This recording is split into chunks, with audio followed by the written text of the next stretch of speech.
Hello dear student, आज Saraswati senior secondary school के SST के 9th क्लास जो एसएसटी ऑनलाइन क्लासेस में आपका स्वागत है। और आज हम 9th क्लास की एसएसटी में जो सेकंड लेसन है यूरोप में समाजवाद एवं रूसी क्रांति कि किस प्रकार यूरोप में समाजवाद का जो विचार है वो कैसे पनपता है, समाजवाद का अर्थ क्या होता है और उस विचार को किस प्रकार से किन किन लोगों ने, किन किन विचारधाराओं के लोगों ने समर्थन दिया और समर्थन के साथ साथ यह विचार पूरे यूरोप में फैला और यूरोप में फैलने के बाद वो कैसे कैसे इस विचार को रूस के जो अगर बैकग्राउंड देखें या भौगोलिक स्थिति देखें रूस की, तो दुनिया का सबसे बड़ा अगर जमीन के क्षेत्र में आकार में अगर दुनिया का सबसे बड़ा प्रदेश है वो रूस है। तो एक समय ऐसा था कि रूस में भी क्रांति हुई और रूस में क्रांति के का होने का सबसे बड़ा जो कारण है वो है वहां पर समाजवादी विचारधारा का होना। और इसका जो पहला आपका जो लेसन हुआ जो इसे सब्जेक्ट का एसएसटी के अंदर वो था फ्रांस की क्रांति कि किस प्रकार फ्रांस की क्रांति हुई, कौन कौन से उनके आर्थिक, सामाजिक, राजनीतिक कारण रहे और किस प्रकार का स्ट्रक्चर वहां पर था। और रूस की जो फ्रांस की जो क्रांति हुई 1789 में, उससे पहले के वहां पर किस तरह के हालात थे, कौन सी ऐसी परिस्थितियां थी जिनकी वजह से फ्रांस की क्रांति हुई। और फ्रांस की क्रांति होने के बाद जब कोई भी चीज या कोई भी काम किया जाता है तो उस काम को करने से पहले क्या क्या उस चीज को काम करने का उद्देश्य क्या है, कौन से ऐसे हालात हैं जिनको बदलने के लिए वो काम करते हैं और क्या कौन सी ऐसी बातें जो उन हालातों को बदलने के बाद कौन सी नई चीजें हम वहां पर इम्प्लीमेंट करना चाहते हैं, ये सारी चीजें हम फ्रांस की क्रांति के दौरान पढ़े। और उसके फ्रांस की क्रांति के फ्रांस के साथ साथ पूरी दुनिया में क्या प्रभाव था, कौन से ऐसे विचार, कौन से ऐसे हालात, कौन सी ऐसी परिस्थितियां और कौन से ऐसी चीजें थी जो फ्रांस की क्रांति ने अपने देश में बदलाव के साथ साथ यूरोप और पूरी दुनिया को प्रभावित किया। और पूरी दुनिया की बात अगर भारत की अगर बात करते हैं तो भारत में राजा मोहन राय जैसे लोग भी फ्रांस की क्रांति से प्रभावित थे, उनके विचारों से प्रभावित थे, क्योंकि फ्रांस की क्रांति ने एक बात बच्चों ने नारा दिया था कि स्वतंत्रता, समानता और बंधुत्व, स्वतंत्रता, समानता और बंधुत्व की जैसी जो बात फ्रांस की क्रांति ने कही और पूरी दुनिया के लोगों ने उसको माना। दूसरी तरफ नागरिकों के अधिकारों की पैरवी फ्रांस की क्रांति ने की। तो इन सभी चीजों को चलते हुए यूरोप के देशों में जो फ्रांस की क्रांति के बावजूद फ्रांस की क्रांति के विचारों के संपर्क में आए, उन लोगों ने उन चीजों को माना। ये सारी चीजें हम इसे लेसन में पढ़ेंगे। और सबसे पहले जब हम समाजवाद, यूरोप के समाजवाद को जानने की कोशिश करते हैं या फिर रूस की क्रांति को पढ़े, उससे पहले हमें जानना ये जरूरी होता है कि क्रांति का अर्थ क्या होता है और वाद का अर्थ क्या होता है। क्योंकि बच्चों आपने राष्ट्रवाद सुना होगा, उपनिवेशवाद सुना होगा और आपने साथ साथ ये भी सुना होगा क्रांतियां, जैसे कि 1857 की क्रांति होती है, सफेद क्रांति होती है, हरित क्रांति होती है। तो सबसे पहले ये जानना जरूरी है कि क्रांति का अर्थ क्या है। क्रांति का मतलब बच्चों ये नहीं होता कि कोई भी खून खराबा या कोई हिंसक घटना हो या किसी को हत्या कर देनी, कहीं पे उपद्रव कर देना, कहीं पे हालातों को ऐसा निर्दलीय क्रूर बना देना, इस तरह की जो दिमाग में हमारे मानसिकता आती है,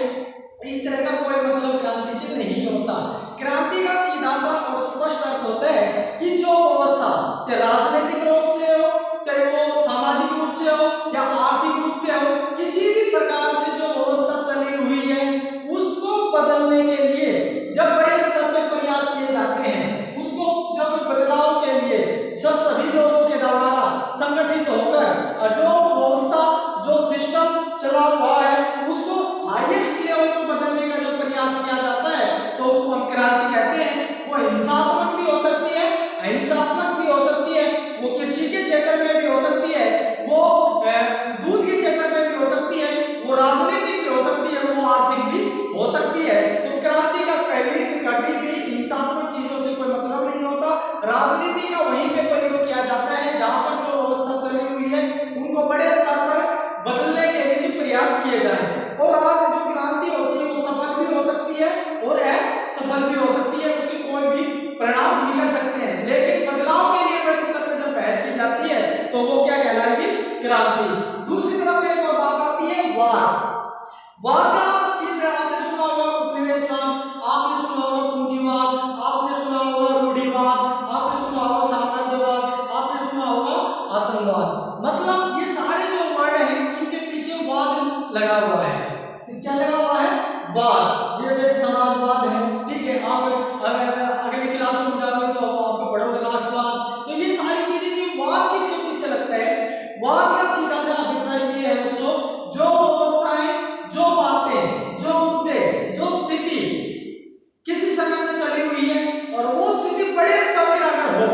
वो स्थिति अगर बड़े स्तर पे हो तो उसके पीछे क्या लग जाएगा, वार। जैसे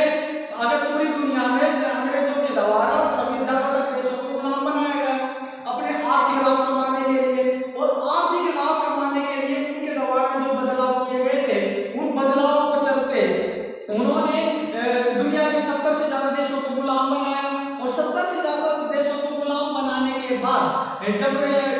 ये बोला जाता है कि अंग्रेजों के साम्राज्य का सूर्य कभी अस्त नहीं होता, क्योंकि उन्होंने 70 से ज्यादा देशों पे कब्जा किया था। जब इस तरह की बात पूरी दुनिया में चली तो उसके पीछे लगाया उपनिवेशवाद। जब ये देश आजादी के लिए पहल कर रहे थे और सारे सभी देशों के लोग आजादी के लिए संघर्ष कर रहे थे, उस टाइम एक बात निकल के आई, उपनिवेशवाद। ठीक है, तो इससे सीधा सा मतलब है जिस चीज के पीछे जिन चीजों को बड़े जैसे मान लेते हैं आतंकवादी गतिविधियां ज्यादातर दुनिया के देशों में हो रही है, तो सब लोग क्या कहते हैं पूरी दुनिया में क्या फैल रहा है, आतंकवाद। तो उसी प्रकार बात आई है कि यूरोप में समाजवाद, मतलब समाजवाद क्या है और उसके पीछे वाद जो लगा हुआ है, मतलब समाजवाद को या समाज के लिए काम करने के लिए एक बड़े स्तर पर समाज के लोगों के द्वारा जब काम करने के लिए जो पैरवी की गई है वो क्या कहलाएगा, समाजवाद। ठीक है, तो ये चीज क्लियर है कि क्रांति क्या होती है और वाद क्या होता है। क्रांति बदलाव करना होता है, जो व्यवस्था चलती है, और वाद जो चीजें उस समय हालातों के अनुसार बड़े स्तर के समाज के लोगों के द्वारा अपनाई जाती है, पैरवी की जाती है, उन सब चीजों को हम समाजवाद की श्रेणी में लेंगे। ठीक है, उसके बाद देखते हैं जो समाज की बात आती है, तो समाज से जो रूस की क्रांति हुई और उससे पहले जो फ्रांस की क्रांति हुई, इन दोनों के मध्य में क्या समस्याएं थी, इन दोनों में समाज का क्या ढांचा था, किस तरह के लोगों का जीवन शैली थी, किस तरह से लोग अलग अलग वर्गों में बटे हुए थे, किस प्रकार से समाज पे ज्यादा किन लोगों का होल्ड था, किन लोगों के नेतृत्व में, किन लोगों की देखरेख में काम होता था, और कौन सा वर्ग पावरफुल था, और उनको फ्रांस की क्रांति बदलने में क्या भूमिका निभाई, और समाज पर किस चीज का नियंत्रण होता था। तो सबसे पहले देखते हैं समाज। जब यूरोप के समाज की बात करते हैं तो उनका स्ट्रक्चर बड़ा अजीब होता था। सबसे पहले राजा के बाद सामंत होते थे, मतलब कि राजा के नीचे जब एक ऐसा क्षेत्र जैसे मान लेते पूरे भारत, अब पूरे भारत में सबसे पहले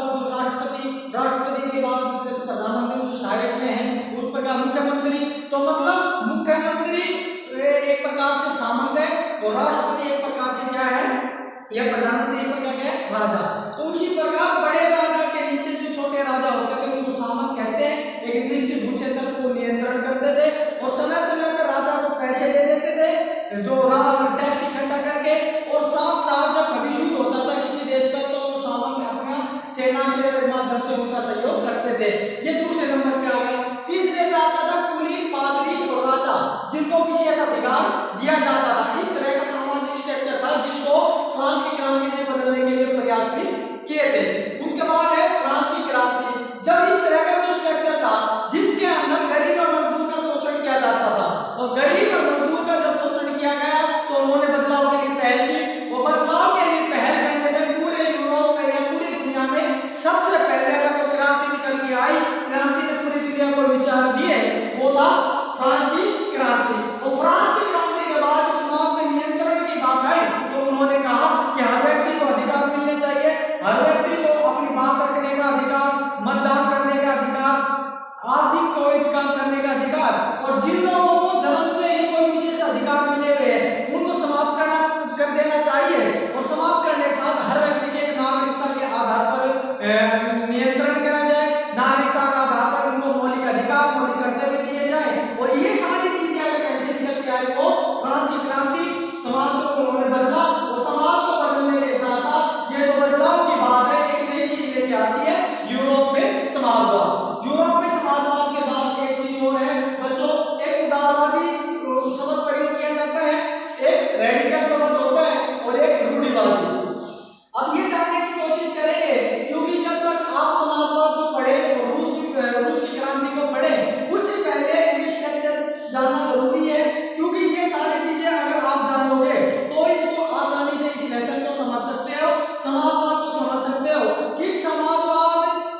समानता का व्यवहार करना चाहिए, सभी धर्म को, सभी जाति के लोगों को एक अच्छे और स्पष्ट दृष्टिकोण से देखना चाहिए और उनको समानता के आधार पर ही नागरिकता और समानता के आधार पर ही अधिकार दिए जाने चाहिए। वो ये मानते थे नागरिक को वोट का अधिकार मिलना चाहिए। इस तरह की बात उदारवादी कहते थे और वो ये मानते थे बेटी बच्चों, समानता का व्यवहार, नागरिकों का वोट का अधिकार, आर्थिक संपन्नता का अधिकार, या फिर जिस तरह के आपने देखा समाज में एक ऐसा तबका था जो सारे, जैसे कि आपको ये स्ट्रक्चर बताया था, समाज में बहुत सारा एक ऐसा तबका था जो विशेष संपन्न था, क्योंकि अगर पूरे देश की या समाज की जमीन की बात करते हैं या फिर क्षेत्र की बात करते हैं तो कुछ वर्ग विशेष होते हैं जिसके पास सारी जमीन होती थी, बाकी के लोगों को दरकिनार कर दिया जाता था, जिनको उपेक्षा की जाती थी, जिनका शोषण किया जाता था। तो वो ये भी उदाहरण ये कहते हैं कि उनको अधिकार मिलने चाहिए, लेकिन ये किसी भी मायने में क्या नहीं है, लोकतांत्रिक। ये किसी भी मायने में लोकतांत्रिक नहीं है, क्योंकि ये समानता की बात करते हैं, धर्म के आधार पर व्यवहार करने की बात करते हैं, लेकिन समस्या इसकी ये है कि ये लोकतांत्रिक नहीं है, क्योंकि ये जो वोट के अधिकार की जो बात करते हैं वो ये मानते हैं कि जिनके पास संपत्ति है केवल उनको क्या मिलना चाहिए, अधिकार। इस तरह की बात इन उदारवादियों के द्वारा कही गई और इसलिए उदारवादी बोला गया। और जब समाजवाद की बात करते हैं तो उस दौरान समाज के जो लोग थे वो इस प्रकार के लोग थे जो इस चीज को सपोर्ट करते थे। दूसरे नंबर देखते हैं रेडिकल।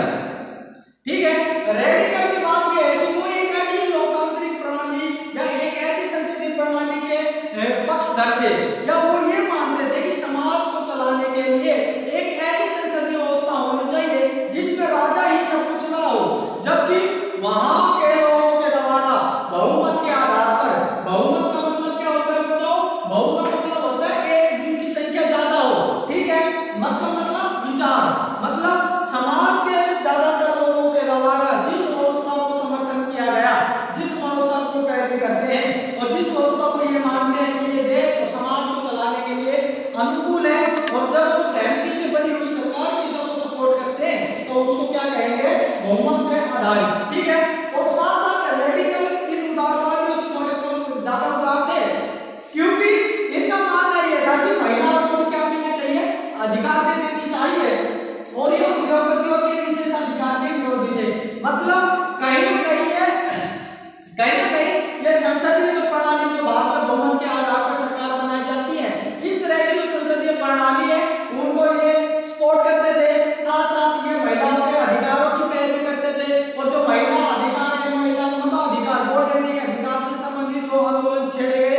जो आंदोलन चलाए गए, उनका ये समर्थन करते थे। और समर्थन करने के साथ साथ ये मानते थे जो उद्योगपति है, जो फैक्ट्रियों का मालिक है, जो पूंजीवादी है, उनको किसी भी प्रकार से अधिकार जो दिए गए हैं उनकी वो किसी भी प्रकार से सपोर्ट नहीं करते। और साथ साथ इनका एक चीज और मानना था कि जो है न्याय व्यवस्था, इनका मानना यह था कि जो न्याय व्यवस्था है वो एक ऐसी होनी चाहिए कि कहीं ना कहीं जब इन लोगों का शोषण किया जाए इन व्यवस्थाओं के द्वारा तो उन पर नियंत्रण हो, और ये किसी भी प्रकार किसी के अधीन ना हो। जो सत्ता में बैठा है, जो पावर में करता है, जो देश को चला रहा है राजनीतिक रूप से, उसके अधीन नहीं होनी चाहिए, ये अपने आप में अलग होनी चाहिए, इस पर किसी का नियंत्रण ना हो। क्योंकि अगर बहुमत पे आधारित जो संसदीय व्यवस्था है अगर वो शोषण करेगी, अगर वो अपने अधिकारों का गलत इस्तेमाल करेगी, तो उस पर अंकुश लगाने के लिए अगर कोई काम करेगा तो वो न्याय व्यवस्था है। तो इस चीज की व्यवस्था में इस तरह की जो स्ट्रक्चर समाज का, इस तरह की बातों का समर्थन कौन करते थे, रेडिकल वाले। उसके साथ साथ एक चीज और निकल के आती है, एक और विचारधारा है जिसको हम कहते हैं रूढ़िवादी। रूढ़िवादी का है जो पुरानी मानसिकता वाले हैं। बहुत सारे ऐसे लोगों को मानने आपने देखे होंगे गांव में बड़े बूढ़े, और गांव में जब आपने बड़े बुजुर्ग व्यक्ति देखे